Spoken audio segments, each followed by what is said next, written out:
निळकंठराव शिंदे विज्ञान व कला महाविद्यालय जे 1993 जे उभारलं होतं, त्याला ए ग्रेड नॅक मान्यता प्राप्त आपल्याला मिळणारच होतं, पण एका पॉईंटने ते हुकलं. म्हणजे बी प्लस मध्ये आपण आज तिथे आहोत.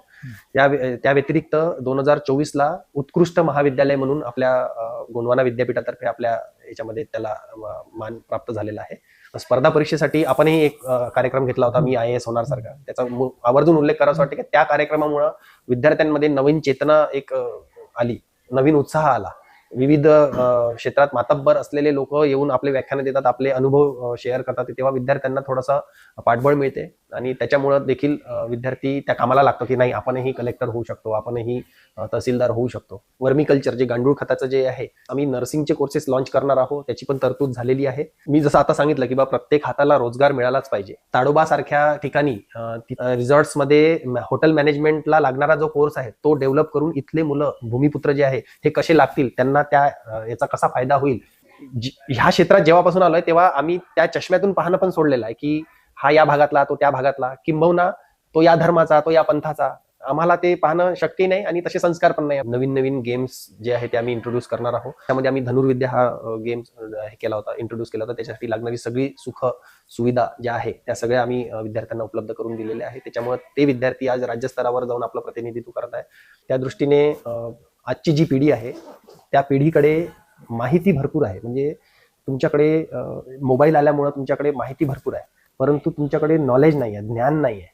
हा जो माहिती ते ज्ञानाचा जो प्रवास आहे, इथं आमचा ऍक्च्युली काम होत आहे. दिव्यांगासाठी एक वेगळा सॉफ्ट कॉर्नर राहिलेला आहे भद्रावती शिक्षण संस्था भद्रावतीचा, पण त्यासाठी अशी विशेष, जसं आपण म्हटलं की विशेष एखादी कॉलेज किंवा अभ्यासिका अजूनपर्यंत आपल्याकडे नाही आहे. परंतु त्यांचा 3% जो रिझर्वेशन कोटा आपल्याकडे असतो, त्याच्यामध्ये त्या विद्यार्थ्यांना, त्या दिव्यांग विद्यार्थ्यांना आणि त्यासाठी लागणाऱ्या ज्या पण काही सुखसुविधा आहे त्या संस्थेमध्ये ऑलरेडी आपण सुरू केलेला आहे.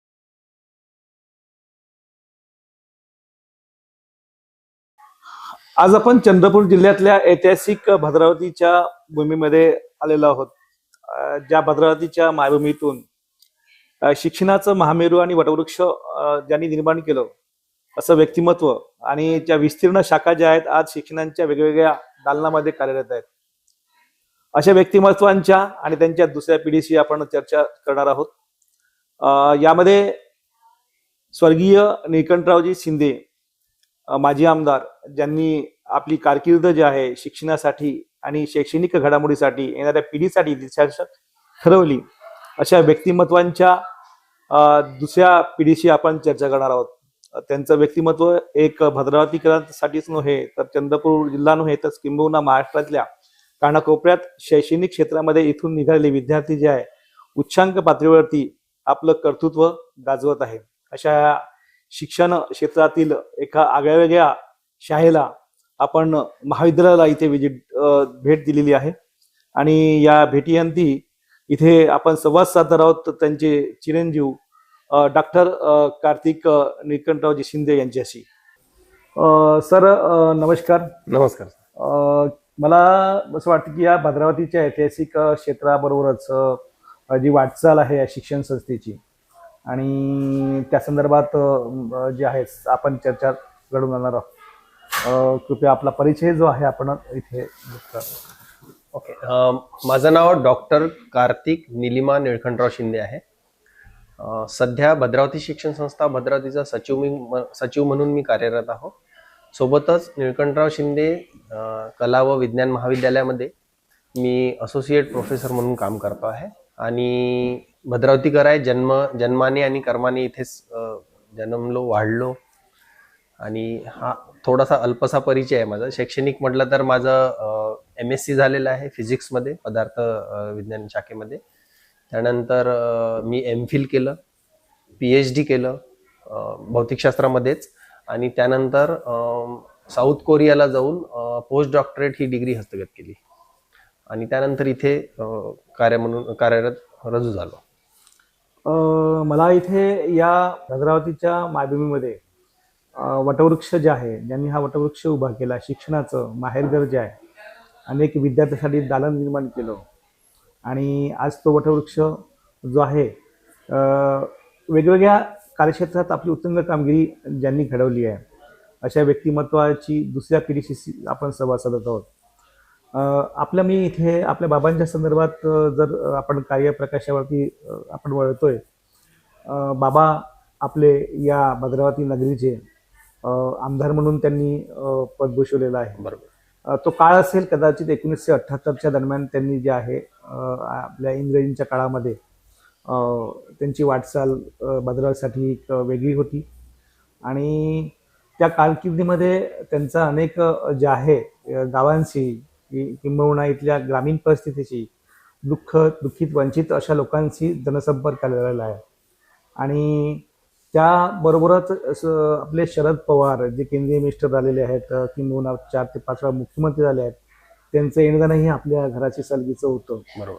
त्या काळात त्यांनी चाललेली राजकीय प्रवास, त्या काही आठवणी, त्यांनी चालवलेली एक मुहूर्तमेढ ह्या तुम्ही तुमच्या यात जपून ठेवलेल्या असतील आणि त्याला आपण उजाळा देणार आहोत. या भद्रावतीच्या शिक्षणाच्या माहेरघरामध्ये येण्याच्या अगोदर त्यांनी एका खेड्यातून वाटचाल केली आणि ती स्वर्गीय यमुनाताई यशवंतरावजी शिंदे ही शाळा जी आहे ग्रामीण परिसरात, ती जंगलांच्या परिसरात होती. तिथला प्रवास त्यांचा चाललेला आणि घोडदौड, त्यानंतर हळूहळू ते भद्रावती आणि वरोरा वेगवेगळ्या याच्यामध्ये जे कॉलेज, या वेगवेगळे कॉलेज आहे ते आपण तुमच्याकडून आपण बरोबर. या संदर्भात आपलं जे बाबांची कारकीर्द जे आहे या संदर्भात आपण जे आहे काही सांगाल? मला एक गोष्ट आवर्जून सांगावंसं वाटते की बाबाचा राजकीय प्रवास सुरू होण्याच्या अगोदरच बाबाचा शैक्षणिक प्रवास सुरू झालेला होता. स्वतः M.Com डिग्रीचे मानकरी होतेच ते. त्यानंतर 1971ला त्यांनी भद्रावती शिक्षण संस्था भद्रावती उभारली, म्हणजे त्यावेळेस त्यांची स्थापना झाली आणि त्यांच्या माध्यमातूनच चोरा हे जे आदिवासी गाव आहे, इथून जवळपास 25 किलोमीटरवर आहे भद्रावतीपासनं, तिथे पहिली शाळा म्हणजे 5वी ते 12वी पर्यंतची जी शाळा आहे तिथे त्याची मुहूर्तमेढ झाली असं म्हणायला काही हरकत नाही. आदिवासी गाव असून सुद्धा तिथे शैक्षणिक आणि सामाजिक जे तिथलं जे त्याला काय म्हणते, जे तिथले जे लोक डिप्रिव्ड होते, जे मागासलेले होते, त्या लोकांसाठी तिथे शाळा उभारण्याचा मानस करणंच हे मोठं म्हणजे धाडसाचं काम होतं. ते देखील त्यांनी पेलवलं. तिथे बऱ्याच अडचणी आल्या, म्हणजे इथून बैलबंडीने जाणे म्हणा, रस्ते नव्हते, जंगलाचा रस्ता होता, तिथल्या लोकांचा विरोध होता, तरी त्यांनाही न जुमानता, कारण त्यांना जरी विजन नसेल तरी साहेबांना म्हणजे आमच्या बाबांना ते विजन होतं की शिक्षणाशिवाय पर्याय नाही, शिक्षणाशिवाय त्यांची तिथे उत्क्रांती घडूच शकत नाही. त्या एकमेव हेतूसाठी तिथे चोरा या गावामध्ये तिथे शाळा उभारली आणि आज ती अजूनही सुरू आहे आणि फुलफ्रूट मध्ये आज तिथले लोक ह्या सगळ्या कामासाठी आपल्याला धन्यवाद देखील देतात आणि आज ती शाळा नंबर 1 ची शाळा आहे असं म्हणायला काही हरकत नाही. तिथून ऍक्च्युली भद्रावती शिक्षण संस्था भद्रावतीची सुरुवात झाली साहेबांची. नंतरच्या काळामध्ये राजकारणात आल्यामुळं 1978ला निवडणूक लढवली. त्यावेळेस सन्माननीय तत्कालीन पंतप्रधान ज्या होत्या इंदिरा गांधीजी, आपल्यालाही माहित असेल, त्या वरोराच्या त्या सभेमध्ये त्यांनी इस बच्चे को वोट देना है असं म्हणून त्यांनी प्रचार सभेमध्ये त्यांना याच्यावर बोलवलं होतं स्टेजवर. आणि त्यानंतरचा सगळ्यांना माहितीच आहे, तो जो रेकॉर्ड होता तो आज देखील अबाधित आहे त्यांचा. म्हणजे त्यावेळेस 59,000 मतांच्या लीडनी येणारा एकमेव माणूस होता तो म्हणजे सन्माननीय निळकंठराव शिंदे. त्यावेळेस MLA झाले साहेब आणि नंतरच्या काळामध्ये मग काही राजकीय घडामोडी अशा वरच्या स्तरावर घडल्या की ज्याच्यामुळं 2 वर्षानंतर पोटनिवडणुका झाल्या. शरद पवार साहेबांनी पुलोद नावाचं त्यांचं एक वेगळं विंग काढलं होतं राजकीय क्षेत्रामध्ये. त्यामुळे मग त्या याच्यामधून मग ते राजकीय प्रवास त्यांचा सुरू झाला. बाबांची कारकीर्द जी आहे स्वतः वेल एज्युकेट असल्याने आणि त्यांना शिक्षणाचा गंध जो आहे त्यांच्या रक्तातच भिनलेला होता. त्यांची परिस्थिती सर्वसामान्य आलेली आहे आणि त्या भद्रासारख्या ठिकाणी सगळ्या भावंडांना एकत्र करून एक संयुक्त कुटुंब पद्धती चालवणं, त्या कुटुंबात राहणं, सगळ्यांच्या भावांची सलगी करून राहणं, हा त्यांचा एक गुणधर्म जो आहे तो अंगीकृत आणि प्रेरणादायी राहिलेला आहे. बरोबर. आणि भद्रावतीच्या या वातावरणामध्ये किंवा या क्षेत्रामध्ये येण्या अगोदर त्यांची कारकीर्द जी आहे शैक्षणिक वाटचाल ही दिशादर्शक आणि प्रेरणादायी आहे. मला इथे तुम्हाला म्हणजे म्हणावंसं वाटतं की या वाटचालीमध्ये त्यांनी या भद्रावतीकरांसाठी जी शिक्षणाचे दारं जे आहेत मोठ्या प्रमाणात विस्तीर्णपणे जी संकल्पना आहे, विजन होतं त्यांच्यामध्ये की राजकीय प्रवासाबरोबरच इथला माझा वर्ग जो आहे जो सर्वसामान्याची कुठल्या तरी अडचणी विविध अडचणीमध्ये आहे किंवा शैक्षणिक जे क्रांतीचं एक पाऊल इथं उचलायला पाहिजे ते त्यांनी उचललं. किंबहुना हा प्रवास जो आहे राजकीय प्रवास आणि समाजकारण आणि शैक्षणिक प्रवास हा तिन्ही प्रवासाचे ते साक्षीदार झालेले आहेत. इथे जे आहेत आजच्या घडीला तुम्ही भावंडं जे आहेत म्हणजे डॉक्टर विवेक शिंदे तुमचे मोठे बंधू ते आरोग्य क्षेत्रात काम करत आहेत. त्याचबरोबर प्रशासकीय सेवा जे आहे महाविद्यालयाचे ते एक प्रमुख म्हणून काम करत आहेत. त्याचबरोबर जे आहेत तुमचे छोटे बंधू जे आहेत आपले विशाल शिंदे हे सुद्धा डॉक्टरेट झालेले आहेत. तुम्ही सुद्धा याच्यामध्ये जे आहेत या संस्थेची धुरा जी आहे मोठ्या प्रमाणात एक बाबांच्या नंतर सांभाळलेली आहे आणि बऱ्याचशा गोष्टी त्यांच्या तुम्हाला त्या पद्धतीने त्यांनी अवगत केलेल्या आहेत. इथली जी कॉलेजची वाटचाल जी आहे ही वाटचाल कशी झालेली आहे? थोडं अजून मागे जाऊया. जसं 1971ला संस्थेची स्थापना झाली, त्यानंतर यमुनाबाई शिंदे प्राथमिक आणि उच्च माध्यमिक महाविद्यालय चोऱ्याला इथे झालं. त्यानंतर 1984ला भद्रावती शहरामध्ये 3 मराठी प्राथमिक शाळा, यशवंतराव शिंदे प्राथमिक शाळा भंगारामवाड, यशवंतराव शिंदे प्राथमिक शाळा चिचोर्डी आणि सूर्यमंदिरवाड अशा 3 ज्या अनुदानित महाराष्ट्र शासनात मान्यता प्राप्त आपल्या शाळा सुरू झाल्या 1984ला. त्या आजतागायत सुरू आहे 1 ते 7. त्यानंतर 1991ला इथे यशवंतराव शिंदे माध्यमिक आणि उच्च माध्यमिक म्हणजे कनिष्ठ महाविद्यालय इथे सुरू झालं. 1993लाच निळकंठराव शिंदे विज्ञान व कला महाविद्यालय आपल्या इकडल्या बाजूच्या बिल्डिंग मध्ये सुरू झालं. त्यानंतर 1999ला तिथे जी सायन्स फॅकल्टी होती त्याला जोडून 1999ला आपण आर्ट फॅकल्टी सुद्धा आणलेली. आणि एवढा सगळा पसारा असताना नंतर जेव्हा 2014 मध्ये आम्ही आलो तेव्हा आम्ही पहिले निळकंठराव शिंदे खाजगी प्रायव्हेट ITI म्हणून ओपन केलेलं आपल्या या बिल्डिंगच्या मागच्या साईडला आहे ते. नंतर 2018 मध्ये मातोश्री निलिमाताई शिंदे विज्ञान कला आणि कॉमर्स असं महिला महाविद्यालय सुरू केलं. आणि 2019ला डॉक्टर विवेक शिंदे प्रशासकीय सेवा महाविद्यालय इथे भद्रावतीला सुरू केलं. आणि नंतरच्या काळामध्ये 2022 मध्ये कोरोना काळ जसा संपला तेव्हा कैलासवासी निळकंठराव शिंदे प्रशासकीय सेवा महाविद्यालय वरोरा इथे सुरू केलं. तर हा असा जो प्रवास आहे जो म्हणजे जे वटवृक्ष जे आज दिसत आहे त्याचं रोपटं मात्र साहेबांच्या हातून चोऱ्या या ठिकाणी लागलं. आज ते खूप असं विस्तीर्ण दिसत आहे पण त्याची मुहूर्तमेढ जी होती ती 1971ला तिकडे चोऱ्या या शहरात झालेली. बाबांचा स्वभाव हा मुसद्दी आणि निर्भय आणि ताठर म्हणजे कठीणपणा जो आहे त्यांच्या चेहऱ्यावरती जी आहे बरोबर एक वेगळी मुद्रा जी आहे समोरच्याला एक छाप टाकणारी मुद्रा आलेली आहे बरोबर. पण त्यामागचा माणूस म्हणून जे आहे ते हृदय जे असते की एका कोमल आणि माणसातली माणूसपणाची जाणीव जी आहे त्यांच्यामध्ये ती ज्यांना ओळखता आली त्यांनी ओळखली किंबहुना ज्यांना ओळखता आली नाही त्यांच्या समोर त्यांचा स्वभाव हा निर्भय आणि एक कठोर व्यक्ती म्हणून झालेला आहे. परंतु ज्या सहवासात जी व्यक्ती घडले त्यांच्या सहवासामध्ये त्या व्यक्तींना बाबांच्या अनेक जुनूक बाबांनी दाखवलेल्या वेगवेगळ्या दिशा आणि विविध विषयावरती विचारमंथन त्याचबरोबर शैक्षणिक वाटचाल या प्रवासामध्ये त्यांनी खूप कठीण परिस्थितींना सामोरं गेले.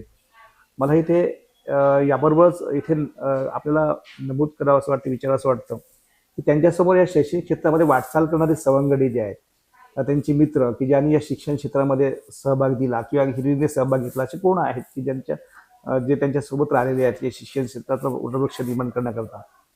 सुरुवातीचा काळ थोडासा कठीणच होता, त्यामुळे आता ते व्यक्तिमत्व जिवंत आहे की नाही असं सांगता नाही येणार, पण त्यावेळेस सन्माननीय मोहनराव पुसनाके म्हणून होते, जे आजही जिवंत आहे, म्हणजे माझ्या पाहणीतले जे आहे ते. त्यानंतर एक गोवारदीपे गुरुजी म्हणून होते, जे पहिले चोऱ्या शाळेचे पहिले मुख्याध्यापक म्हणून त्यांनी कार्यभार सांभाळला होता. आणि त्यानंतर लोक जुळत गेले, बरेचसे लोक आहे, काही स्वर्गवासी झाले आता या काळामध्ये, पण त्यांच्या सोबत असणारे सगळे लोक, खास करून वानखेडे सर जे आहे ते सुरुवातीच्या काळापासून होते. वानखेडे सरांना कदाचित तुम्ही ओळखत असाल, प्राचार्य जयंतराव वानखेडे, ते आता PhD पण झालेले आहे. पण तेच माझा जन्मापासून मी बघतोय, हे म्हणजे बालपणापासूनच, की ते सोबत सोबत साहेबांच्या सावलीसारखे सतत बाबाच्या खांद्याला खांदा देऊन उभे राहिलेले आहे. त्यानंतर आमच्या आईचा पण त्यामध्ये फार मोठा सहभाग राहिलेला आहे, कारण बाबाचं जे व्यक्तिमत्व होतं आणि बाबाचं जे क्षेत्र होतं, राजकीय क्षेत्र म्हणा, आता शैक्षणिक क्षेत्र म्हणा, त्याच्यामुळं पाठीशी खंबीर होत्या. आम्हाला सांभाळण्यामध्ये त्यांचा खूप म्हणजे मोठा सहभाग आहे. आणि ते जर नसतं तर कदाचित साहेब एवढे समोर गेले सुद्धा नसते असं म्हणायला काही हरकत नाही. मला वाटतं की आई निलिमाताई यांनी ज्या तुम्हा भावंडांना सगळ्यांना सांभाळत गोंधळत, म्हणजे एक कुटुंब जे आहे, एकत्र कुटुंब, तुमची वेळ जी आहे निघाली, जेवणाची वेळ आणि सगळे वेळ नियोजित वेळ आहे, बरोबर राहिलेली आहे माझ्या माहितीनुसार. आणि त्यावेळेला तुम्हाला उपस्थित असणं, कुठे असा तुम्ही कुठल्याही कार्यक्षेत्रात असा, पण तिथे उपस्थित असणं गरजेचं असतं आणि राहत होतं. बरोबर.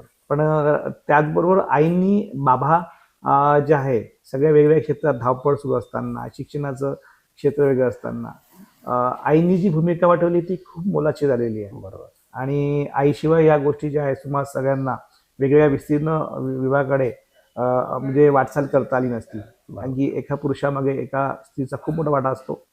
आणि किंबहुना त्यांनी ते आई म्हणून जे आहे, या वटवृक्षाचं एक मूळ जे आहे किंवा हे आहे म्हणून त्या राहिल्या. आणि त्यामुळे आज हे सगळं चित्र जे आहे भद्रावतीसारख्या ठिकाणी दिसत आहे. मला एक इथे मला जे एक अजून इथे विचार असं वाटतं की भद्रावती जे आहे ती भद्रावती, आपण थोडं बॅक जाऊया. भद्रावतीच्या अगदी ग्रामपंचायत स्तर होतं, पण ग्रामपंचायतच्या थोडी चिचोडी एक ग्रामपंचायत होती, आणि चिचोडी ग्रामपंचायत वेगळी आणि भद्रावती वेगळं. चिचोडी या ग्रामपंचायतीमध्ये शाळा जी आहे उभी झालेली आहे, आणि तो ग्रामीण विभाग जो आहे, म्हणजे एक भद्रावती वेगळं ग्रामपंचायत आणि चिचोड याच्यामध्ये जेव्हा हे होत असताना भद्रावती नगरीमध्ये रूपांतरित केव्हा झालं, म्हणजे जे चिचोडी शाळा ही भद्रावतीमध्ये आली? तसं मला त्याबद्दल तर एवढं असं खोलात जाऊन सांगता येणार नाही, पण माझ्यासाठी भद्रावती म्हणजे भद्रावतीच होतं. म्हणजे जेव्हापासून मला माझ्या हातात जेव्हा आलं, म्हणजे जेव्हा मला समजायला लागलं, तेव्हापासून माझ्यासाठी भद्रावती म्हणजे भद्रावती. आणि चिचोर्डी म्हणजे भद्रावतीतला एक वार्ड म्हणा किंवा छोटासा भाग म्हणा, जसा आपला किल्ला वार्ड आहे किंवा सूर्यमंदिर वार्ड आहे, तशासारखा एक चिचोर्डी भाग. भौगोलिक दृष्ट्या त्याचं कसं विभाजन झालं हे मला सांगणं थोडं कठीण होईल, पण ह्या क्षेत्रात जेव्हापासून आलोय तेव्हा आम्ही त्या चष्म्यातून पाहणं पण सोडलेलं आहे, की हा या भागातला, तो त्या भागातला, किंबहुना तो या धर्माचा, तो या पंथाचा. आम्हाला ते पाहणं शक्य नाही आणि तसे संस्कार पण नाही आमच्यावर, की बा हा गरीब आहे, तो श्रीमंत आहे, किंवा तो त्या धर्माचा आहे, तो या पंथाचा आहे, तो या जातीचा आहे, असं सांगणं कठीण आहे. त्याच्यामुळं तो आमच्यासाठी मुद्दाच राहिलेला नाही मुळात. आणि बरं, आपण ज्याही क्षेत्र जे आहे, शाळा, कॉलेज, महाविद्यालय, आणि आज तुम्ही मगाशी सांगितल्याप्रमाणे अनेक वेगवेगळे विभाग, संशोधन केंद्र आहे, KG to PG पर्यंत शिक्षणाचं जे दालन आपण उभं केलेलं आहे. वेगवेगळ्या इथे जे आहेत किंवा अनेक शाळा आहेत नशातला भाग नाही आहे, पण त्या पलीकडे त्या शाळांना ज्यापदीचं शिक्षण जे आहे, उच्च शिक्षण असायला पाहिजे, ते काही अंशी त्यांना त्यापर्यंत पोहोचता आला नाही, पण तुम्ही ती बदल गाठलेली आहे आणि उच्च शिक्षणापर्यंत. त्यामुळे इथले विद्यार्थी वेगवेगळ्या क्षेत्रात आज काम करत आहे. महाराष्ट्रात नव्हे, देशाच्या बाहेर सुद्धा विद्यार्थी जे आहेत PhD होऊन बाहेर पडलेले आहेत. हा परिसर जो आहे राहिलेला आहे तुमच्या कॉलेजचा, हा किती याच्यावरती एकरावरती विस्तारित आहे? हे जे दालन उभं आहे इथं, म्हणजे प्राथमिक शाळा आणि माध्यमिक आणि उच्च माध्यमिक आणि प्रशासकीय महाविद्यालय आणि आपलं निकंठराव शिंदे विज्ञान व कला महाविद्यालय, हे जवळपास 7 ते 8 एकराचा हा पट्टा आहे. ऍक्च्युली संस्था विखुरलेली आहे. जसं नागपूर विद्यापीठ कसं विखुरलेलं आहे, एक डिपार्टमेंट वेगवेगळ्या ठिकाणी, तसंच आपलं पण तसंच आहे. एक बिल्डिंग इथे आहे, एक बिल्डिंग बाजूला आहे, एक बिल्डिंग रोडच्या म्हणजे त्या साईडनी 100 मीटर दूर तिथे आहे. त्याच्याच समोर इंडोर स्टेडियम आहे, ते तिथून 50 मीटर अजून दूर आहे. तिथेच बॅडमिंटन कोर्ट आहे. इकडे मागच्या साईडला ITI आहे आणि या साईडला व्हॉलीबॉल कोर्ट आहे. असं विखुरलेलं हे आहे. एक बिल्डिंग वरोऱ्याला आहे. म्हणजे असा विस्तीर्ण आहे, म्हणजे असं विखुरलेलं आहे. तसं एकत्रित कॅम्पस नाही आहे आपला असा. आपण विकेंद्रीकरण जे आहे, हो, ज्या भागामध्ये ज्या भागात जिथं जिथं विद्यार्थी संख्या आहे, ज्यांना गरज आहे, जसं बंगाराम वार्डातली प्राथमिक शाळा आहे ती अजूनही आजतागायत तिथेच आहे, कारण तिथल्या लोकांना त्याची गरज आहे. कारण तिथे जिल्हा परिषद वगैरे काहीच नाही आहे. त्याच्यामुळे जिथं ज्याची गरज आहे तिथं ते आहे. या शाळा कॉलेज महाविद्यालयांचा विस्तीर्ण जो परिसर आहे, त्यापैकी आपण ज्या ठिकाणी बसलेलो आहोत, हा जो भाग आहे खूप मोठ्या प्रमाणात आहे. इथलं मैदान, क्रीडा जे आहे, आणि क्रीडा जे आहे प्रेमींना किंवा किंबहुना इथून घडणारी नवीन पिढी जी आहे क्रीडा क्षेत्रामध्ये, त्यांनी आपली उत्तुंग कामगिरी केलेली आहे. याच मैदानाने त्यांना जिंकायला शिकवलं, किंबहुना हारायला शिकवलंही असेल. पण आता जिंकायचं कसं आणि नवीन उमेद घेऊन कसं जायचं, हा एक ग्राउंड आहे. फक्त क्रीडा करतच नाही, तर इथला प्रवास हा सांस्कृतिक सुद्धा राहिलेला आहे.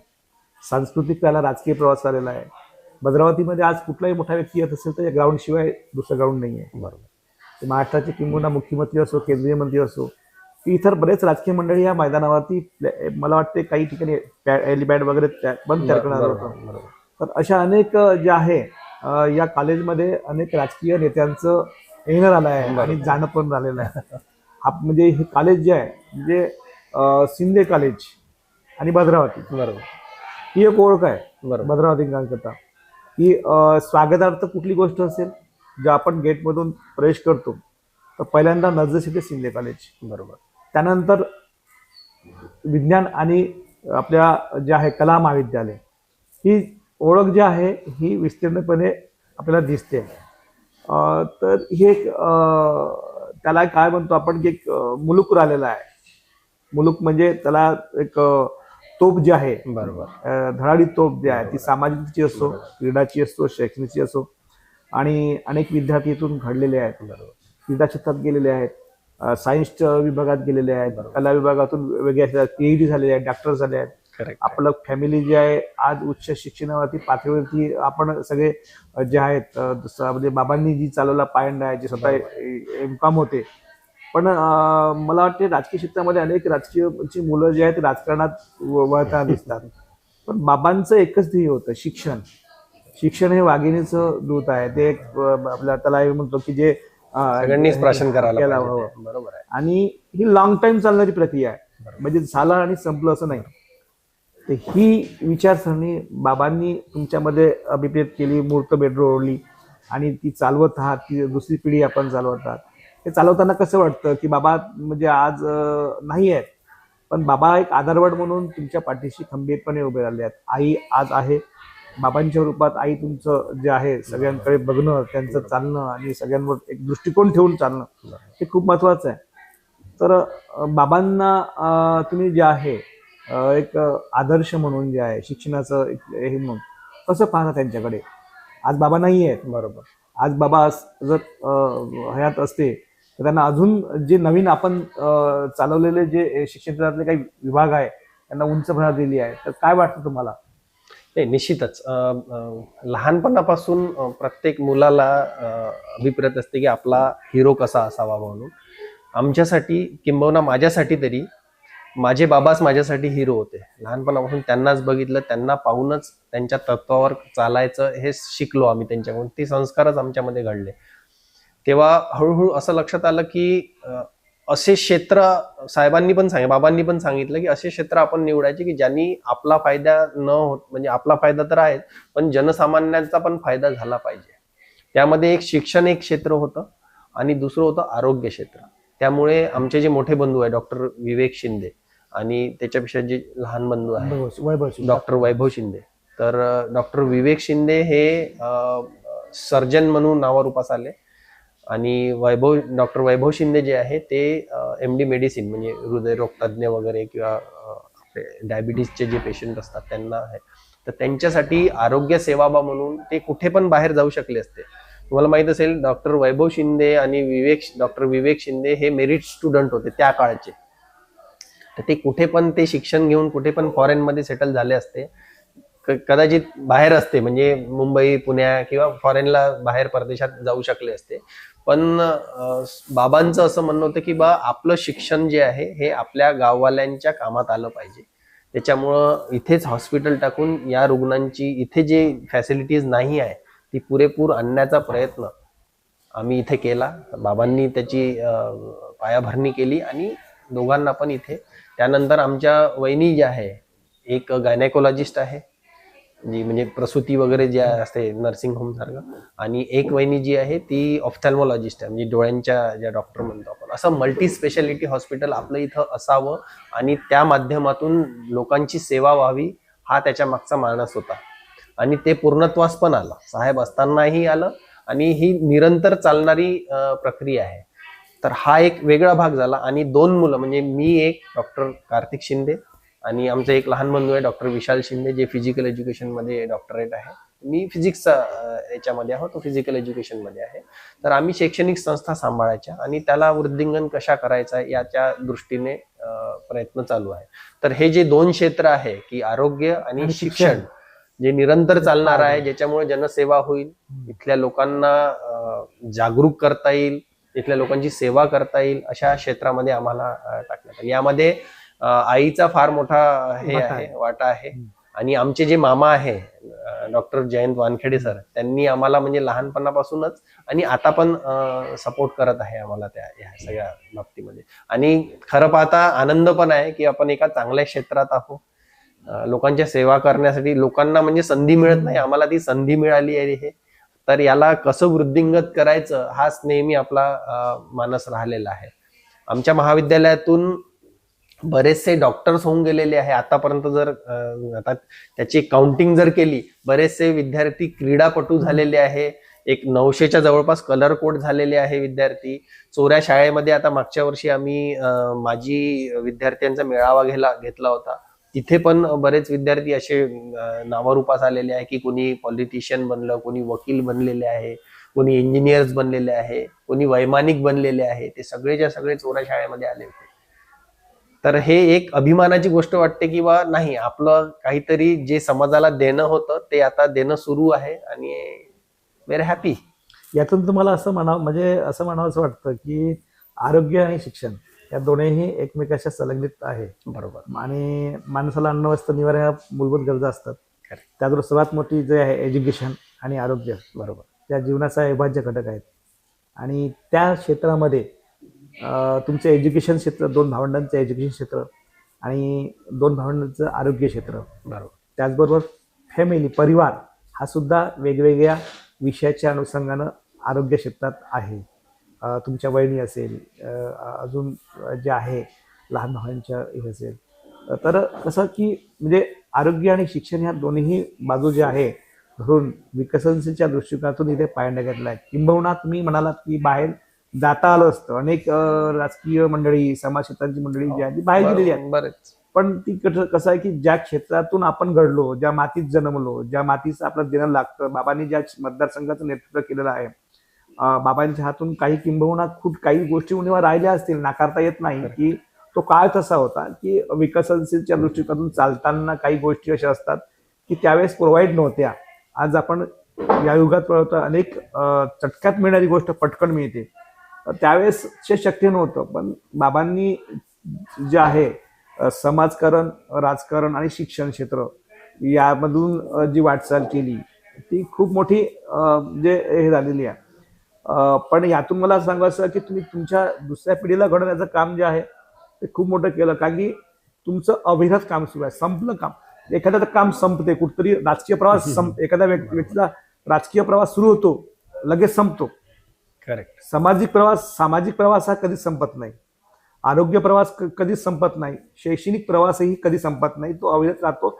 समोरच्या पिढींना, येणाऱ्या दिशादर्शक पिढींना हा दिशादर्शक ठरतो. हा पायंडा बाबांनी त्यावेळेसच संकल्पना, एक विजन ठेवलं होतं आणि ते विजन ठेवून या पिढीकडे आपण वाटचाल, म्हणजे दुसरी पिढी तुम्ही वाटचाल करत आहात, हे महत्वाचं आहे. मला इथे म्हणायचं की तुम्ही मगाशी आरोग्याच्या संदर्भात बोलले की आणि शैक्षणिक संदर्भामध्ये तिथल्या स्पर्धा ज्या आहेत, आपण भद्रावती भद्रावती ऐतिहासिक निघाली आहे, सांस्कृतिक आहे, सामाजिक आहे, एक धार्मिकतेचं वलय आहे ते, किंवा सर्व धर्म समभावाचे एक गुणगोविंदाने कार्यक्रम होतात. बरोबर. कुणी मोठं नाही, कुणी लहान नाही, यापैकी एक स्वरूप असतं. या भद्रावती एक नाविन्यपूर्ण हा एक भाग आहे. राजकीय भाग जर सोडला तर एखादा कार्यक्रम हा धार्मिकतेने किंवा सामाजिक तेवढ्याच तत्परतेने एकत्र येतात आणि त्याची साक्ष आपण आहात. याच कॉलेजनी, या महाविद्यालयाने अनेक उपक्रमांना जे आहेत कॉलेज प्रोव्हाइड करून दिलं, मैदान करून दिली, विविध स्पर्धांना प्रोत्साहन देण्याचं काम केलं. हे खूप महत्वाचं आहे. बरोबर. आणि कारण कसं आहे की एक समोरच्या पिढीला दिशादर्शक आहे. आपण आरोग्य क्षेत्रामध्ये आणि शैक्षणिक क्षेत्र यामधून तुमच्याशी संवाद जेव्हा साधत होतो, तर आरोग्य क्षेत्रात कुठले उपक्रम घेतलेले आहेत आपल्या आरोग्य विभागातर्फे, आपल्या दुसऱ्या पिढीने, की जे इथल्या भद्रावतीकरांसाठीच नाही तर जिल्ह्यांसाठी किंवा महाराष्ट्रासाठी आदर्श होत आहेत? बरोबर. सर्वप्रथम याचं सगळं क्रेडिट जे आहे ना, ते आमचे वडील बंधू जी आहे, डॉक्टर विवेक शिंदे यांना जातं. कारण त्यांच्या प्रेरणेतूनच ह्या सगळ्या ज्या आरोग्याशी निगडीत असणारे जेवढे पण शिबिरं झालेले आतापर्यंत, सांगायचं म्हटलं तर डोळ्यांचा कॅम्प झालेला आहे, म्हणजे दरवर्षीच होतो हा, म्हणजे हे एक वर्षी झालं आणि थांबलं असं नाहीये.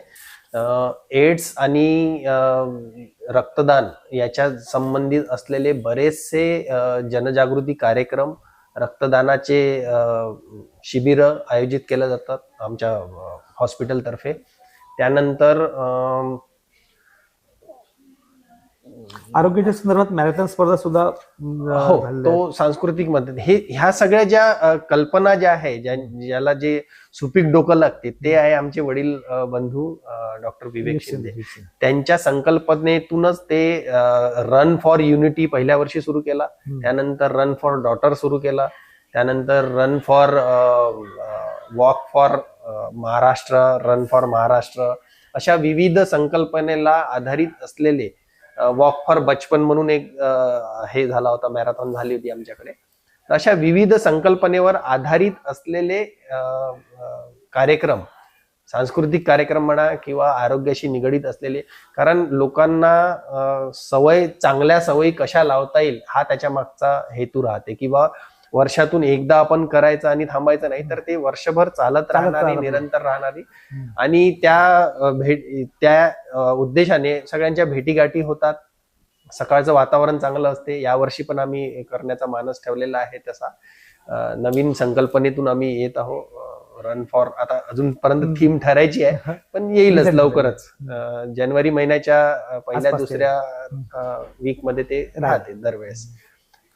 यामध्ये तुम्हाला कदाचित आठवत असेल की तुम्ही लहान होता, म्हणजे एज्युकेशन घेत असाल त्यावेळेस, तर ह्याच कॉलेजमध्ये या समोरच्या मैदानामध्ये महाराष्ट्र आणि चळवळीचे जे प्रणेते आले आहेत ते आज नाही शहीद झाले आहेत, आणि डॉक्टर नरेंद्र दाभोळकर हे आले होते. बरोबर. त्यांचा कार्यक्रम इथे मी प्रचार केला होता आणि तो एक प्रबोधात्मक कार्यक्रम होता. बरोबर. आणि बाबांशी जेव्हा संवाद साधला की मला कॉलेज हवा आहे, त्यांनी एका कुठलाही किंतु परंतुचा विषय न करता, अरे तू काहीतरी धडपडी करत असतो, त्यामुळे तुला काय काय हे करायचं आहे, किंतु परंतुचा विषय ठेवला नाही. आणि ते कॉलेज इव्हन इथला स्टॉप उपलब्ध करून दिला आणि तो कार्यक्रम फार दिशादर्शक ठरला इथे याच्यावरती. एक प्रबोधनाची चळवळ, एक संवैधानिक आणि अनिश च्या विचाराने प्रेरित असणारं व्यक्तिमत्व आज इथे येतं, गायडन्स करतं, मार्गदर्शन करतं, कॉलेज विद्यार्थ्यांना गायडन्स करतं. इथला प्राध्यापक वर्ग हा त्या चळवळीचा एक भाग बनतो. बरोबर. हे खूप महत्वाचं भाग झालेला आहे. महाराष्ट्र दर्शन किंवा हे महाराष्ट्राची संस्कृती काय आहे, महाराष्ट्राचं दर्शन काय आहे, हा कार्यक्रम बाबांसोबत मी अभिप्रेत केला होता, पण त्यांना तो बघता आला नाही, ते विश्रांतीला गेले. पण जेव्हा ते सकाळी ते आले, त्यांनी म्हटलं की अरे रवींद्र, एवढा मोठा कार्यक्रम मला सांगितलं नाही, मला वाटलं सांस्कृतिक कार्यक्रम असेल. पण तो महाराष्ट्र दर्शन कार्यक्रम एवढा छान झाला की या कॉलेजमध्ये की महाराष्ट्रातल्या किंबहुना ज्या संस्कृती आहेत सगळ्या इथे साकारण्याचा प्रयत्न याच मैदानावरती झाला. आणि कॉलेज महाविद्यालयातले प्रिन्सिपल्स, लेक्चरर्स, इथला शिक्षक स्टाफ, विद्यार्थी आणि आपलं ट्रस्ट, जे प्रमुख पदाधिकारी आहात सगळ्यांनी हा सहभाग दर्शवला होता. एक चळवळीचा भाग म्हणून हे कॉलेज आपण बघतो, म्हणजे संघाचा म्हणजे बरोबर. हेतूनही अनेक कॉलेजमध्ये कार्यक्रम होतात, पण ज्या प्रत्येक कॉलेजची एक पायंडा असते की किंवा व्यावसायिक दृष्टिकोन न बाळगता एक सामाजिक दृष्टिकोनाचा एक संदेश इथून गेला पाहिजे. बरोबर. इथून एक संविधानिक बाजू गेली पाहिजे. त्याचबरोबर एक आरोग्याचा विचार पण संदेश गेला पाहिजे. आणि आपले विद्यार्थी जे आहेत यांना प्रॅक्टिकली ज्ञान कसं देता येईल आणि त्यांना प्रॅक्टिकल कसं त्या याच्याकडे वळवता येईल, हा एक कॉलेजचा आणि आपल्या शिक्षण संस्थेचा भाग राहिलेला आहे. तर याच याच्यामधून अनेक उपक्रम घडत आहेत, घडत राहिले आणि घडत राहणार आहेत. बरोबर. किंवा याच्यामध्ये जे आहे आपला सहभाग हा नेहमीच असतो. एखादी घटना अशी असेल की ज्या घटनेने तुम्ही कदाचित जे आहे आनंदाच्या पर्वात जात असताना की एखादा दुःखद प्रसंग येतो किंवा आपल्या जीवनाचा टर्निंग पॉईंट ठरतो की त्या गोष्टीत आपण हतबल झालेला असाल, असा कुठला क्षण आहे की ज्या गोष्टीने आपण कधी हतबल झालेला आहे, आपलं कुटुंब हतबल झालेलं आहे, की कुठला क्षण असेल की तो त्या घटनेने तुम्हाला एक थोडंसं मनाला हे जे आहेत हे लावून टाकणार? सगळं सुरळीत चालू असताना एखाद्यांचं म्हणजे पाठबळ जाणं, एखाद्याचा आधारवड गमावून बसणं, तो सगळ्यात दुःखद क्षण आमच्या आयुष्यातला राहिला. तो राहिलाय 14 जानेवारी 2021चा. त्यावेळेस आमचे वडील मरण पावले.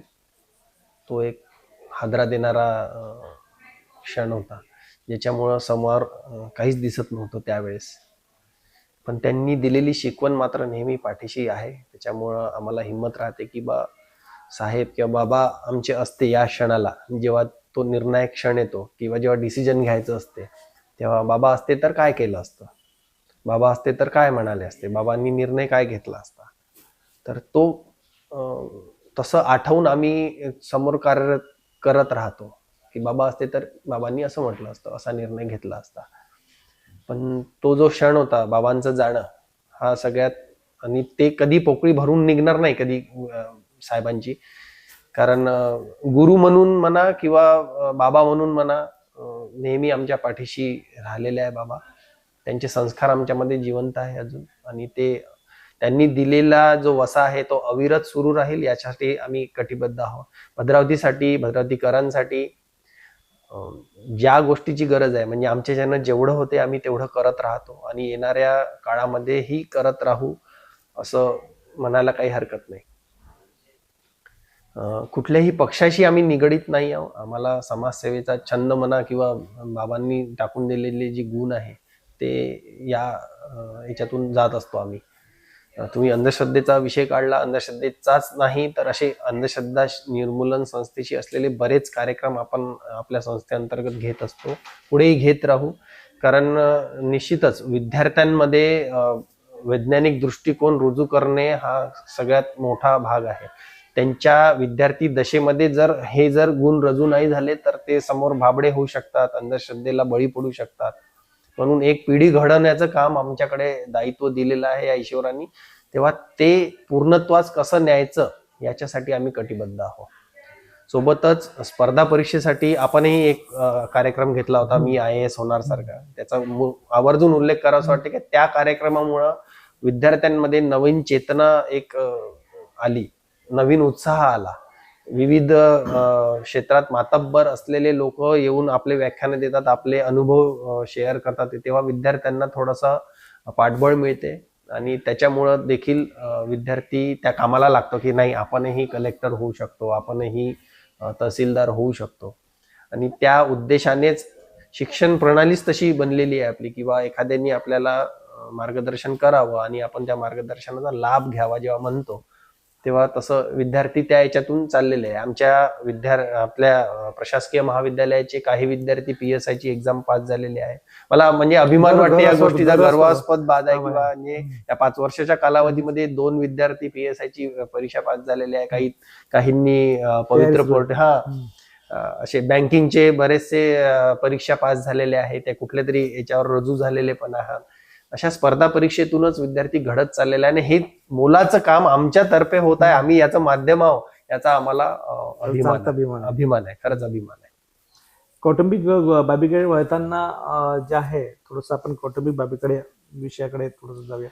आई जे आहे निलिमाताई, बाबा गेल्यानंतर तुम्हाला सावरणं, आदरवर देणं, आणि त्याच प्रेरणेनं बाबांची उणी भासून देणं ह्या खूप त्यांच्या हे झालेलं आहे. बरोबर. तुम्ही आईकडे कसं बघता, म्हणजे आईनी जे आहे किंवा तुम्हाला बाबा नाही आहेत, आज बाबा असायला हवे, पण त्या काळात जे आहे बाबांनो अरे तुम्हाला या दृष्टिकोन चालायला पाहिजे, असे काही आठवणी आहेत का ज्यामधून तुम्हाला सगळ्यांनाच आई even नेहमी- आपलं नाही पण सगळ्या भावंडांना, मला इथं आवर्जून उल्लेख असं वाटतो सोनल तुमची बहीण झालेली आहे हो, की नृत्यांगना छान नृत्य हो. आविष्काराचं ते होतं, बरोबर. तिला क्लासिकल जो आहे तो छंद अजूनही तिने जोपासलाय बाय. आणि मुळात जे आहे त्याच नावे सोनल टाकीज झालेली आहे. आणि ते आवर्जून उल्लेख करावं लागेल, कारण बरोबर. कसं आहे, सोनल टाकीज हे मनोरंजनाचं एक बरोबर. अविभाज्य घटक झालेलं आहे, बरोबर. केंद्रबिंदू आहे. बरोबर. ज्या काळात जे आहे चाहता वर्ग हा म्हणजे चित्रपटाचा शौकीन होता. बरोबर. म्हणजे चित्रपट बघितल्याशिवाय त्याची जीवनाची सुरुवात होत नव्हती. Correct. आणि तो एक भाग झालेला आहे. आणि आणि ते टाकीज जे आहे आपल्या सिनेमागृह, हे त्या सिनेमागृहात सुद्धा बाबा जे आहे आवर्जून त्या खुर्चीवर जाऊन बसून दिवसभर बसून राहायचे. बरोबर. हा सुद्धा मी लोकांनी किंवा मी स्वतः बघितलेला आहे. मी लहान असायचो, बरोबर. तिकीटच्या फरकातून असं जो बघायचो तिथून हो, हो. कधी कधी इंटरव्हल व्हायचा, तिथून पिक्चर मध्ये एंट्री जे आहे असा भाग राहिलेला आहे. पण सोनल ज्या आहेत ताई तुमच्या ज्या आहेत त्यांच्या नावे एक टाकीज झाली आहे. हे भद्रावतीकरता एक खूप राहिलेलं, अजूनही ती कॉलेज हो, टाकीज आहे, हो. पण नाव पहिले असेल, तो पण माइलस्टोन तो बनलेला आहे असं म्हणतात. मनोरंजन जो आहे, बरोबर आहे. कारण की त्या काळातलं मनोरंजन जे आहे, त्या काळात टीव्ही नव्हत्या, बरोबर. त्याचबरोबर कुठली साधनं नव्हती, Correct. आकाशवाणी आणि बरोबर. शिवाय रेडिओ आणि त्यानंतर चित्रपट असा एक अविभाज्य भाग राहिला होता. बरोबर. आणि म्हणजे शिक्षण, आरोग्य आणि मनोरंजन, मनोरंजन. त्याचबरोबर युवकांना नवीन प्रेरणा देण्यासाठी जे आहे, बरोबर आहे. मी शोले हा चित्रपट तिथून बघितला. तिथे बघितलं. तिथून बरोबर. शोले या चित्रपटाच्या आज आपण धर्मेंद्र गेलेत, पण शोले दोन मित्रांची जी हे आहे त्यावेळेच्या जुन्या आठवणी ज्या आहेत ते त्या मनोरंजनातून घडलेल्या आहेत. आणि हा सगळा पायंडा एकाच व्यक्तीने एवढं सगळं निर्माण करणं साधी गमत नाही आहे. आज एक काम करायला राजकीय मंडळी कुठे एक पाऊल मागे घ्यावं लागतं, पण राजकीय म्हणून ते राज जगले नाही. बरोबर. बाबा राजकीय नव्हते असं मला हरकत नाही. राजकीय असते तर ते आज इथपर्यंत पोहोचता आलं नसतं, कुठे त्यांना एखाद्या विशिष्ट ठिकाणी जावं लागलं असतं. बरोबर. पण तुमची दुसरी पिढी किंबहुना या क्षेत्रात वाटचाल करत आहे, दिशादर्शक वाटचाल करत आहे. लोकांकडे पाहण्याचा दृष्टिकोन तुमचा वेगळा, म्हणजे लोक तुमच्याकडे वेगळ्या दृष्टीने पाहतात. तो बरोबर. कसं की बाबा या क्षेत्रात होते, पण ही मुलं राजकीय क्षेत्रात नाही, वाटचाल कशी करताना नाही. दिसत नाही. बरोबर. काम बरोबर. कमी पडली नाहीयेत. करू त्यांनी शकतो. राजकारणात किंबहुना या पलीकडेही गेली असती, परंतु हे क्षेत्र गाजवता आलं नसतं, बरोबर. जी अविरत सुरू आहे. आरोग्याचं क्षेत्र सुरू आहे, शिक्षणाचं, या सगळ्या यातून आपण चाललेला समोरचा प्रवास जो चाललेला आहे या क्षेत्राकडे वाटचाल दिसत आहे. मला एक आपण थोडस सुटलंय की आईनी जे आदरवड म्हणून तुम्हाला जी समोरची जी दिलेली आहे ती कशी झाली आहे, की आठवण, एखादी अशी आठवण आहे की ज्या आठवणीने तुम्ही म्हणजे सगळे ज्या एक प्रेरित होता, किंवा कुठतरी म्हणजे आई अजूनही शिस्तपणा, कडकपणा जो असतो की नाही असं काही प्रसंग आहेत का? नाही, तसे आई आमची तशी कडक वगैरे असं काही नाहीये, पण बाबा थोडेसे कडक होते थोडे, म्हणजे पण त्यांचा आयुष्यातला प्रत्येक दिवस हा आदर्श होता आमच्यासाठी. म्हणजे कुठलाही क्षण असा उधळला की बाबा असे असे करायचे असं वगैरे म्हणून. पण मला एक वाटतं की बाबा जरी कठोर होते आणि पण त्यांना नमुन्याचं काम आईमध्ये होतं. आई जी आहे बाबांपेक्षाही एक कठोर भूमिका जी आहे असायची. म्हणजे मृदू इकडे आईचं वलय, वात्सल्य, प्रेम हे जे आहे आपण अनुभवतो, परंतु बाबांना जे आहेत याच्यामध्ये ठेवण्याचं हे जे आहे कसब जे आहे ते आईमध्ये होतं. हे म्हणायला काही हरकत नाही. पण आई तशा सौम्य, म्हणजे सुरुवातीपासून शांत स्वभावाच्या आजही तशाच आहे. त्याच्यामुळं पण कुटुंबाला एकत्र करून ठेवण्याची जी शैली आहे आईची ती अजूनही आहे. आजही आम्ही म्हणजे आता जरी डॉक्टर साहेब इकडे असले तरी आम्ही ब्रेकफास्टला तिकडेच भेटतो. आईच्या हातची जी न्याहारी जी आहे, करेक्ट, सकाळचा जो न्याहारी आहे, हे एकत्रित एका टेबलवर होते. त्या ती न्याहारी घेतल्यानंतर आईचा जो वलयाचा भाग आहे, प्रेमाचा भाग आहे, घेऊन समोरची दैनंदिन करेक्ट नंतरच दैनंदिन जीवन संध्याकाळी किंबहुना तुम्ही एकत्र याल हा भाग नसतो. पण सकाळची न्याहारी मात्र एका टेबलवर बाबांनी चालवलेला पायंडा जो आहे तो अजूनही कायम आहे. आणि त्यातल्या त्यात आईच्या हातचं एखादी पक्वान खायला मिळालं म्हणजे देवच पावला म्हणायचं. आमची आई नॉनव्हेज खात नाही, पण नॉनव्हेज बनवते उत्तम. त्याच्यामुळं आम्ही सगळेजण मांसाहारीच आहोत असं म्हणायला काही हरकत नाही. दुसरा प्रश्न होता तुमचा की ताईबद्दल.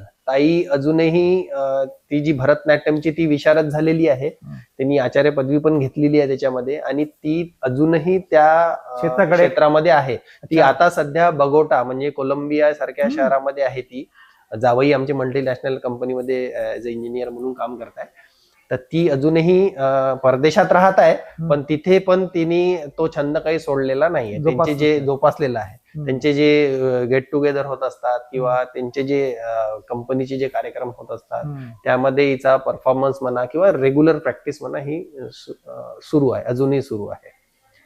त्याच्यामुळं ताईचा पण आमच्यावर तशी मन छाप आहेच राहिलेलाच आहे.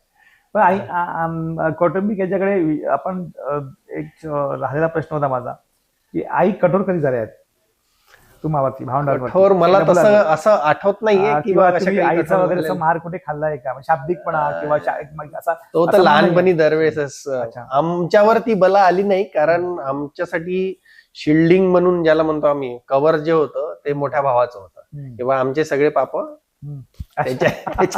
सगळ्यात मार जास्त जर आमच्या घरी खाल्ला असेल तर डॉक्टर विवेक शिंदे सरांनी. आता पण या सगळ्या वाटचालीमध्ये त्यांचा खूप मोलाचा वाटा आहे. आम्हाला वडील म्हणून तेच आता सध्या सांभाळत असलेला म्हणायला काही हरकत नाही, कारण विद्यापीठाच्या राजकारणामध्ये पण त्यांचा अंतर्भाव आहे. ऍज अ मॅनेजमेंट काउन्सिलर म्हणून मागच्या 5 वर्षामध्ये ते विद्यापीठाच्या याच्यात होते. यावेळेस सिनेटर म्हणून आलेले आहे. आणि विद्यापीठाशी आईचं एज्युकेशन काय झालं? आईचं डिग्री झालेली आहे, BA आणि DED झालेलं आहे. ते लग्ना अगोदर होतं की लग्नानंतर? लग्न झाल्यानंतर 1 वर्षानंतर डिग्री कम्प्लीट झाली. अच्छा, मध्यंतरी झाला असा. बाबांची प्रेरणा बाबांची प्रेरणा, बाबांचं म्हणणं पहिल्यापासून शिक्षणाप्रती वेगळंच त्यांचं वलय होतं. त्याच्यामुळं शिक्षण सोडायचं नाही, उलट वृद्धिंगत कसं करता येईल ह्याला ते प्रमोट करायचे. किंबहुना तुमच्या बरोबर जे मित्रमंडळ जे आहेत की राहिलेले आहेत ते सुद्धा आज वैद्यकीय क्षेत्रामध्ये आहेत, तुमची मित्रमंडळी आहेत की जे तुमच्या प्लॅटफॉर्मवर शिकले. मला इथे आवर्जून उल्लेख असं वाटतं की डॉक्टर पुसनागे सर, त्यांचे वडील जे आहेत, जे तुम्ही उल्लेख केला, शिक्षण सचिव किंवा पदाधिकारी जे संस्था त्याच्यामध्ये मंडळामध्ये आलेले आहेत, ते सगळी जबाबदारी सांभाळायची. बरोबर. म्हणजे बाबांनी जे सुचवायचे त्यानुसार त्यांची मुलं जे आहे की ती सुद्धा तुमचे वर्गमित्र असताना ते सुद्धा शैक्षणिक क्षेत्राच्या याच्यातून याच कॉलेजमधून बाहेर पडलेली आहे. बरोबर. तुम्ही मगाशी बोला की सर्व धर्म समभाव सामाजिक दृष्टिकोनातून चाललेला वसा जो आहे तो घडवलेला आहे. अनेक विद्यार्थी आहेत ती वंचित असो किंवा मागासवर्गीय असो किंवा कुठल्याही क्षेत्रात असो, की कसा वर्ग धर्म किंवा सर्व समभाव हा भावना जोपासली गेली आहे. तर असे कुठले मित्र आहेत की अजून त्या पलीकडे की तुम्हाला आठवतात की जे वर्गमित्र त्या या वेगळ्या क्षेत्राकडे? माझ्या वर्गमित्र म्हणण्यापेक्षा डॉक्टर साहेबांचे वर्गमित्र ते होते आणि ते अजूनही आहे. म्हणजे वैभव सरांचे वर्गमित्र म्हणजे पुसनाके सरांचे जे छोटे मुलगा आहे, मोरारजी नाव आहे त्यांचं, आणि त्यांचे मोठे बंधू पुसनाके सरांचे मोठे सुपुत्र संजू पुसनाके, ते डॉक्टर साहेब म्हणजे विवेक सरांच्या सोबतचे. ते अजूनही मला वाटते एनेस्थेटिस्ट आहे, ते सुंगनी द्यायचे. ते अजूनही आपल्या हॉस्पिटलशी अटॅच आहे आणि ते अजूनही कार्यरत चालू आहे त्यांचं पण. असं या पलीकडे थोडस दुसऱ्या याच्याकडे वळताना थोडस मला इथे आपला संवाद त्याच्यामध्ये काही गोष्टी नमूद कशा वाटतात त्याच्या की कौटुंबिक जे आहे आपण विचार करतो त्या अनुषंगाने बाबांची जी भावंड आहे, जसं स्वर्गीय मधुकररावजी शिंदे, बरोबर, त्यानंतर स्वर्गीय पंजाबरावजी शिंदे, आणि त्यानंतर श्रीनिवासरावजी शिंदे, ही भावंड जे आहेत बाबांची, ही सगळं एक संलग्नित असा वाडा होता. बरोबर. आठवत असेल की तुमचा जन्म आणि बाबा समोरच चबुतरा असा त्या गोठ्यावर बसायची. बरोबर. सगळी भावंड ज्या चर्चा करत बसायची, त्या आठवणी तुम्हाला? हो, आहे, अजूनही आहे आम्हाला. म्हणजे मला लहानपणापासून आम्ही तेच पाहत मोठं झालेलं आहे. आमचं घर जरी वेगळे असले तरी आम्ही संयुक्त कुटुंबच आहोत असंच मानतो. अजूनही तसंच आहे. शिंदे परिवारामध्ये ते हे कार्यक्रम असो किंवा कुठली भाजी बनली तरी ती सगळ्या घरी जाणार, ती म्हणजे ते अजूनही तो सामाजिक म्हणजे सलोखा जो आहे तो अजूनही तसाच आहे. ती नाड तेव्हा जुळली, म्हणजे आमच्या वडिलांपासून जेव्हा जुळली ते आजही आमच्यामध्ये पण आहे. म्हणजे आजही प्रशांत भाऊ असो की रवी भाऊ असो, इकडे दिलीप भाऊ असो, राजू भाऊ असो, आमचे सगळ्यांचे ते शिंदे कुटुंबातलं जे आहे ते अजूनही सलोखा तशानं तसाच आहे. त्याच्यामुळे त्यात काही दुफळी पडलेली नाहीये. म्हणजे दुसरी पिढी असूनही आम्हाला ती अजूनही ती नाड अजून तशान तशीच आहे असं म्हणायला काय हरकत. तो ऋणानुबंध आहे, तो जुळला आता. बाबांचा एक कट्टा होता आणि त्या कट्ट्यावरून जात असताना प्रत्येकांना ते थांबवायचे आणि एव्हन जो आहे त्या घरासमोर तुमचा कट्टा जातो, एक त्या गोठ्यावरती बसून असायचे. जो दिसेल त्यांना हाक म्हणून चर्चा सभा सुरू व्हायची. बरोबर. आणि आज मी एकदा असं बघितलं की चारही भावंड जे आहेत बसून असताना चर्चा सुद्धा, मी खूप लहान होतो त्यावेळेस, बरोबर. ते अनुभवलेले जे भाग आहेत. इकडे कौलाचं घर होतं, गाई म्हशी वगैरेच्या आणि सगळं म्हणजे गो संवर्धन म्हणतो आपण. आणि त्या सगळं त्यातलं जे काही आहे तो सगळा अभ्यासपूर्ण म्हणजे एक ग्रामीण जीवनाचा एक भाग झालेला आहे. तर भावंडांना जे आहे सोबत आपण काम करताना त्या भावंडांनाही या कौटुंबिक यात सामावून घेत त्यांचाही विकासात्मक दृष्टिकोन बाबांनी बाळगलेला आहे. बरोबर. आणि ही खूप अभिमानाची बाब आहे. म्हणजे असं कुठंच म्हणजे नाही की कुठतरी आपण भावंडांना दूर सारलं बा, ही भावना त्यांनी जोपासली नाही, ती जोपासून ठेवली. तर या भावंडांविषयी जे काका आहेत तुमच्या एवढ्या, नाही निश्चितच आम्हाला बालपणापासून याचं म्हणजे आम्ही जे पाहत जे मोठं झालोय ते आतापर्यंत पण तसंच आहे असं मला म्हणजे अभिमानानं मला सांगता येईल. बाबांचा उद्देशच तो होता की आपण वाढलो तर आपल्यासोबत आपलं कुटुंब पण वाढलं पाहिजे. कुटुंब म्हणजे आता इथं निव्वळ रक्तातल्या नात्यातलेच कुटुंब नाही, तर आपले जे संस्थातले कर्मचारी आहे हे देखील वाढले पाहिजे. कुटुंब आहे. उदाहरण द्यायचं झालं तर गुंडावर सर आपल्याकडे MCVC ला ऍज अ टीचर म्हणून होते. त्यांची पण एक शिक्षण संस्था त्यांनी काढून दिलेली आहे. म्हणजे आज साई आता मोठं स्वरूप झालं त्याचं, पण सुरुवात त्यांची साहेबांच्या मार्गदर्शनातच झाली. तर आपण वाढलो, आपल्या सोबतचे पण वाढले पाहिजे. याच्यामध्ये करण्याची काही जिद्द आहे, हिंमत आहे. त्यांना हिंमत देणे, आर्थिक पाठबळ देणे, इथून बाबांची सुरुवात होती. त्याच्यामुळं आपण तर वाढलोच. आपल्या कुटुंबातले मुलं व्यवसायाने म्हणा, ज्याला ज्याच्यात इंटरेस्ट आहे, कोणी व्यवसायात जाते, कोणी सर्व्हिसमध्ये जाते, कुणाला कसं उभारता येईल, त्याला मोठं कसं करता येईल, हा मानस नेहमी राहिलेला आहे बाबांचा त्याच्या मागे. आपण भद्रावती जे आहे भद्रावतीकरांना काय दिलं, आपल्या सगळ्या बाबीतून भद्रावतीकरांना काय दिलं हा माझा प्रश्न आहे. उत्तर असं देता येईल की काय नाही दिलं असं म्हणता येईल.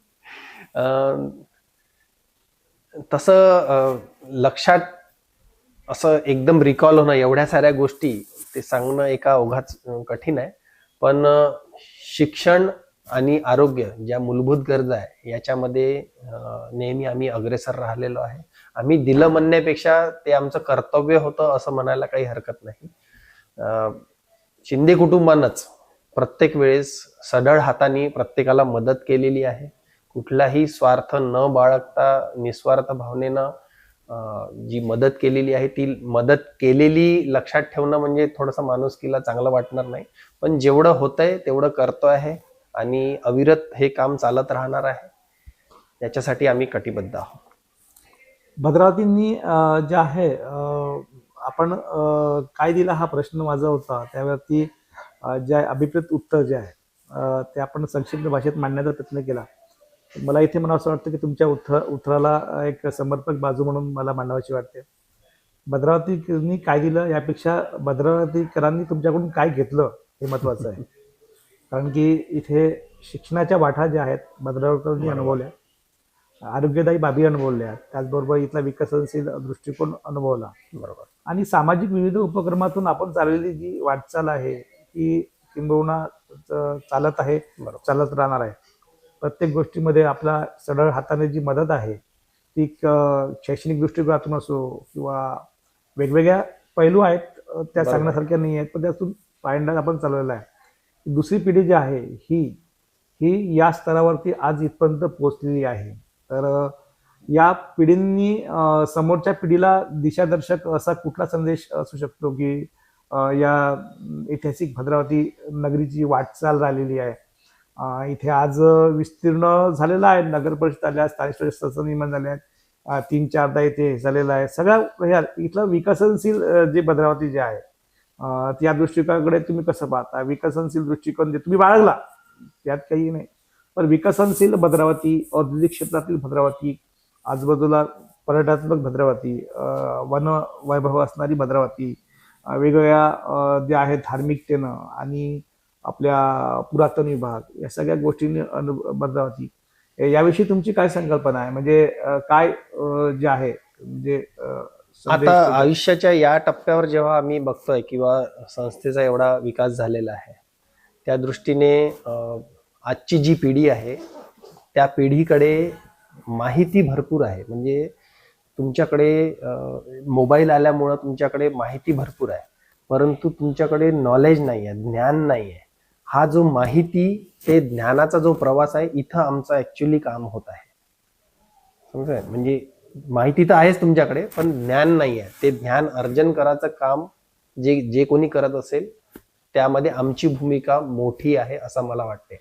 भविष्यामध्ये भद्रावती शिक्षण संस्था भद्रावती अंतर्गत अशा बरेचसे स्किल्ड बेस प्रोग्राम आम्ही घेऊन येणार आहोत, ज्याची तरतूद आमची सुरू झालेली आहे. उदाहरण द्यायचं झालं तर या अगोदर पण मशरूम कल्चर सारखे कोर्सेस आम्ही डेव्हलप केले होते. वर्मी कल्चर जे गांडूळ खताचं जे आहे त्याचं पण त्याचे कोर्सेस आम्ही डेव्हलप केलेले आहे. यावेळेस आम्ही नर्सिंगचे कोर्सेस लॉन्च करणार आहोत, त्याची पण तरतूद झालेली आहे. आणि ताडोबा सारख्या ठिकाणी तिथलं जे हॉटेल मॅनेजमेंट आहे, कारण तिथे बरेचसे रिसॉर्ट्स ओपन झालेले आहेत, तर तिथल्या रिसॉर्ट्समध्ये हॉटेल मॅनेजमेंटला लागणारा जो कोर्स आहे तो डेव्हलप करून इथले मुलं भूमिपुत्र जे आहे हे कसे लागतील, त्यांना त्या याचा कसा फायदा होईल रोजगाराच्या हिशोबाने, ह्यासाठी आमचे प्रयत्न सुरू आहेत. भद्रावती आणि परिसरामध्ये बरीचशी इंडस्ट्रियल एरिया आहे, त्याच्यामध्ये स्किल्ड बेस्ड लेबर त्यांना गरजेचे आहे. त्याच्यासाठी कोणता कोर्स त्यांना लागेल, तो कोर्स आपल्या इथे कशा चालू करता येईल आणि ह्याचा MOU त्या इंडस्ट्री सोबत करून इथले मुलं कसे तिथे लागेल आणि त्यांना त्यांच्या हाताला रोजगार मिळेल, ह्यासाठी आम्ही प्रयत्नशील आहोत आणि प्रयत्न चालू देखील आहे. इथल्या ह्याच्यामध्ये एक माझा एक प्रश्न सुटलाय, तो प्रश्न इथे विद्यार्थी जे आहेत, वंचित विद्यार्थी आहेत, जे अनाथ आहेत, ज्यांना आईवडील नाही आहे, किंवा त्यांना पाठबळ नाही आहे, आरोग्यदायी बाबी संदर्भात त्यांना कुठलंही असं योगदान मिळताना दिसत नाही. आणि अशा विद्यार्थ्यांसाठी किंवा जे शिकण्याची नवीन उमेद घेऊन वाटचाल करणार आहेत, त्यातून आपण उद्याचा भारत बघतोय, त्यांच्यामधून आज इथून अजून उल्लेख करावा लागेल की आष्टीमध्येच आत्ताच एक अपंग विद्यार्थ्यांनी भारताचं नेतृत्व केलेलं आहे. ओके. आणि ती गाजत आहे सध्या. पण भद्रावतीमध्ये असे काही विद्यार्थी आहेत की ज्या विद्यार्थ्यामधून आपण उद्याचा भारत बघू पाहतोय. ते विद्यार्थी कुठे मागे पडू नयेत आणि वंचित राहू नयेत, यासाठी त्या विद्यार्थ्यांसाठी अभ्यासिका म्हणा किंवा त्यांच्या ज्या काही मूलभूत गरजा आहे, यासाठी तुमचा काय सामाजिक भाग असू शकतो?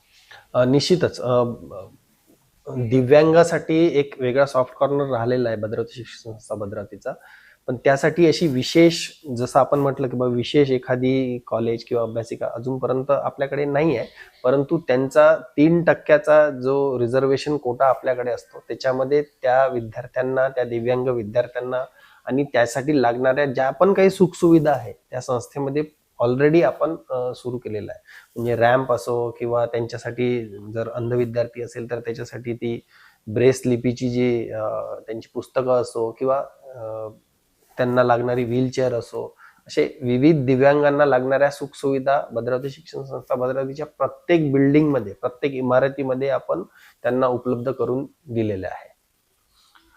आपला कॉलेज आणि महाविद्यालय शिक्षण संस्थेचा आपले विस्तीर्ण असा प्रवास आणि गोंडवाना विद्यापीठ नव्यानं आलं आणि नागपूर विद्यापीठ, नागपूर विद्यापीठाची संलग्नित आपली जी शैक्षणिक उलाढाल सुरू होती आणि आता गोंडवाना विद्यापीठ, या दोन्ही विद्यापीठातलं साधारण काय मला वाटतं? 2011 मध्ये याची फाळणी झाली म्हणजे नागपूर विद्यापीठापासून गोंडवाना विद्यापीठ हे वेगळं झालं. तर प्राधिकरण तीच असतात, लोक पण तीच असतात, त्याच्यामुळे काही असा विशेष फरक पडला अशातलं वाटत नाही. परंतु गोंडवाना विद्यापीठामध्ये नवीन काही कोर्सेस सुरू केलेले आहेत त्यांनी, त्याच्यामुळं कॉलेजचा महाविद्यालयाचा फायदा निश्चितच होईल. आणि तिथल्या प्राधिकरणावर आमचे मोठे बंधू डॉक्टर विवेक शिंदे जे आहे ते ऑलरेडी आहे, त्याच्यामुळं कॉलेजचा पण त्याच्यामुळं फायदा होते. आपल्या ज्या गोष्टी आहेत त्या आपण तिथे प्रतिनिधी म्हणून तिथे मांडू शकतो, त्याच्यामुळं कॉलेजचा तो एक फायदा आहेच. म्हणजे पण विद्यापीठामध्ये असा काही फार असा फरक पडला अशातला भाग नाही आहे, परंतु चंद्रपूर आणि गडचिरोलीसाठी त्यांनी विशेष तरतूद करावी असं नेहमी वाटते आणि त्याच्यासाठी प्रपोजल पण डॉक्टर साहेबांनी दिलेले आहे. बघूया आता भविष्यात काय होते. तर त्याच्यामध्ये वाटचाल करताना भविष्याच्या दृष्टिकोनातून तुमचे 3 उद्देश कुठे राहणार आहे की जीवनामध्ये, की वर्षानंतर ही संस्था विकसनशील दृष्टिकोन अनेक प्रयोग आणि अनेक अधिकृत विषय घेऊन चालणार आहे? मी जसं आता सांगितलं की बा प्रत्येक हाताला रोजगार मिळालाच पाहिजे, त्या दृष्टीनं तसे कोर्सेस डेव्हलप करणं हे आमचं दायित्व राहणार आहे आणि भविष्यात ते होणार देखील आहे. सांस्कृतिक क्षेत्रामध्ये आणि क्रीडा क्षेत्रामध्ये आम्हाला बऱ्याच अजून मजल गाठायचे आहे. नवीन नवीन गेम्स जे आहे ते आम्ही इंट्रोड्यूस करणार आहोत. जसं मागच्या 2 वर्षामध्ये आम्ही धनुर्विद्या हा गेम हे केला होता, इंट्रोड्यूस केला होता. त्याच्यासाठी लागणारी सगळी सुख सुविधा ज्या आहे त्या सगळ्या आम्ही विद्यार्थ्यांना उपलब्ध करून दिलेल्या आहे. त्याच्यामुळे ते विद्यार्थी आज राज्यस्तरावर जाऊन आपलं प्रतिनिधित्व करत आहे. मागच्या वर्षी आणि या वर्षी मलखांब या ग्राउंडवर तुम्हाला दिसेल, मलखांब हा जो विलुप्त पावलेला गेम आहे तो याखेरीज भद्रावती सारख्या ठिकाणी जो एक काळ होता की कुस्तीगिरांचा हा प्रदेश होता, तर तो गेम सध्या दुर्मिळ झाला आहे, लुप्त झालेला आहे. परंतु त्या गेमला सुद्धा आपण प्रोत्साहन म्हणून आपण आपल्या इथे तो सुरू करण्याचा मानस भविष्यात राहणार आहे. ज्या गेमला मोबाईलनी रिप्लेस झालेला आहे तो गेम. बरोबर. आज आपण ज्या आहेत या संस्थेच्या विस्तृत शाखा आणि विस्तीर्णपणे मांडल्या विकसन दृष्टिकोनातून समोरचे जे आहेत उपक्रम जे आहेत आपण चालवणार आहात आणि विविध वाटचाल जी प्रदीर्घ राहिलेली आहेत, तर संस्थेला किंवा आपल्या सगळ्या विभागांना कुठकुठले पुरस्कार जे नामांकन मिळालेले आहे त्या संदर्भात आपण यात उल्लेख करावा की कुठले पुरस्कार मिळालेले आहेत आपल्या शैक्षणिक संस्थेला, आरोग्य विषयाला किंवा वगैरे? ओके. निळकंठराव शिंदे विज्ञान व कला महाविद्यालय जे 1993 ला जे उभारलं होतं त्याला ए ग्रेड नॅक मान्यता प्राप्त आपल्याला मिळणारच होतं, पण एका पॉइंटनी ते हुकलं, म्हणजे B+ मध्ये आपण आज तिथे आहोत. त्या व्यतिरिक्त 2024 ला उत्कृष्ट महाविद्यालय म्हणून आपल्या गोंडवाना विद्यापीठातर्फे आपल्या याच्यामध्ये त्याला मान प्राप्त झालेला आहे. या इथे जसं यशवंतराव शिंदे विज्ञान कनिष्ठ महाविद्यालय जे आहे इथलं, तिथे आपल्याला माझी शाळा सुंदर शाळा जी मुख्यमंत्रीची योजना आहे त्यामध्ये 2रं बक्षीस मिळालेलं आहे. यावर्षी पहिलं बक्षीस मिळण्याची आमची अपेक्षा आहे, त्याच्याकडे आम्ही वाटचाल करीत आहोत. आणि या अगोदर पण म्हणजे आता खूप बऱ्याच वर्षापासून बरेचसे पारितोषिक विद्यार्थी आमचे राज्यस्तरावर, नॅशनल स्तरावर, काही एक विद्यार्थी दरवर्षी आमचे जात असतात. तर ते पण एक वाखाणण्याजोगं आहे की दरवर्षी आपले विद्यार्थी बुद्धिबळामध्ये व्हॉलीबॉल, क्रिकेट, तुमच्या कबड्डी आणि असे विविध खो खो वगैरे असे जे गेम्स आहेत त्यामध्ये राज्यस्तरावर आणि नॅशनल राष्ट्रीय स्तरावर पण गेलेले आहे. सामाजिक क्षेत्राच्या घडामोडीमध्ये चंद्रपूर जिल्ह्याच्या आपल्या बाहुली या जिल्ह्यामध्ये भद्रावतीच्या ऐतिहासिक नगरीमध्ये एक शिक्षणाचं माहेरघर निर्माण करणाऱ्या अशा वटवृक्ष असणाऱ्या शिंदे कॉलेज महाविद्यालय यांना व्हिजिट देता आली आणि एक सांगावंसं वाटतं की ज्या शिक्षणाचं एक वटवृक्ष ज्यांनी निर्माण केला असं एक स्वर्गीय निळकंठरावजी शिंदे जे माजी आमदार आलेले आहेत, 1971 चा जो काळ जो आहे तो शिक्षण क्षेत्रामध्ये त्यांनी जे आहे सगळं सुरुवात केली आणि चोरा या ग्रामीण विभागातून शिक्षणाची मुहूर्तमेढ रोडली. त्याचबरोबर त्यांचा राजकीय प्रवास हा 78 पासून जरी सुरू झालेला असला तरी 1971 पासूनच त्यांचं विजन जे आहे शैक्षणिक क्षेत्रात एक खूप डोक्यामध्ये त्यांनी आपल्या ठेवलेलं होतं आणि त्या दृष्टीने त्यांची वाटचाल ही अविरत सुरू झाली. शेवटच्या क्षणापर्यंत श्वासापर्यंत त्यांनी या संस्थेसाठी या कॉलेज महाविद्यालयासाठी जसं स्वर्गीय निळकंठराव शिंदे महाविद्यालय, यशवंतराव शिंदे कनिष्ठ महाविद्यालय आणि शाळा, त्याचबरोबर चोळा जे आहे यमुनाताई स्वर्गीय जे आहे शिंदे आपले शाळा विद्यालय राहिलेलं आहे, हे सुरुवातीचं एक वृक्ष जे आहे राहिलेला आहे. त्याचबरोबर आणि इथे प्रशासकीय सेवा अभ्यासक्रम जे आहे भद्रावती, त्यानंतर वरळा शिंदे आपल्या नावावर असणारं प्रशासकीय सेवा अभ्यासक्रम, त्याचबरोबर संशोधन केंद्र, औद्योगिक शिक्षण संस्था, नर्सिंग कॉलेज आणि वेगवेगळ्या दिशेने वाटचाल करणाऱ्या अशा वटवृक्षाच्या शाळेच्या छत्रछायाखाली आज म्हणजे अनुभव घेता आला.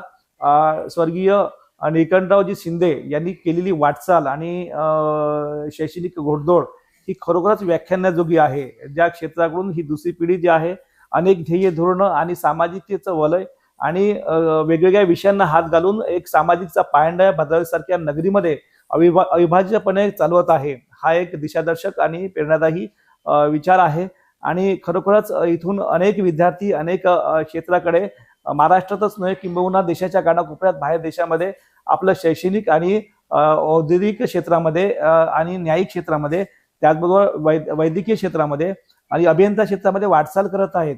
ही आणि PhD पर्यंत पोहोचलेले इथले लेक्चर स्टाफ, वर्ग शिक्षक, इथला प्रिन्सिपल वर्ग हा खरोखरच दिशादर्शक त्याच्या पाठीशी ठामपणे उभा राहिला आणि त्याच आधारावरती ही शाळा, कॉलेज, महाविद्यालय अविरतपणे दिशादर्शक ठरणार आहे. येथील सामाजिक भावना, भद्रावती ऐतिहासिक नगरी ही धार्मिक आणि सर्व विविध अष्टपैलू भूमिकेत राहिलेली आहे. या भूमिकेत त्या कॉलेजचा त्या शिंदे परिवार जे आहे, जे डॉक्टर विवेक शिंदे, डॉक्टर कार्तिक शिंदे, डॉक्टर जे आहे विशाल शिंदे, डॉक्टर वैभव शिंदे, त्याचबरोबर जिथून इथे आवर्जून उल्लेख करावासा वाटतो त्या आपल्या निलिमाताई आई ज्या आहेत शिंदे यांचा या वाट्यामध्ये खूप मोठा महत्वाचा सहभाग झालेला आहे. त्याचबरोबर त्यांची सवंगडी या सर्वांनी एकत्र येऊन या कॉलेजला दिशादर्शक मार्गदर्शनाचा एक समोर अजेंडा चालवला आहे.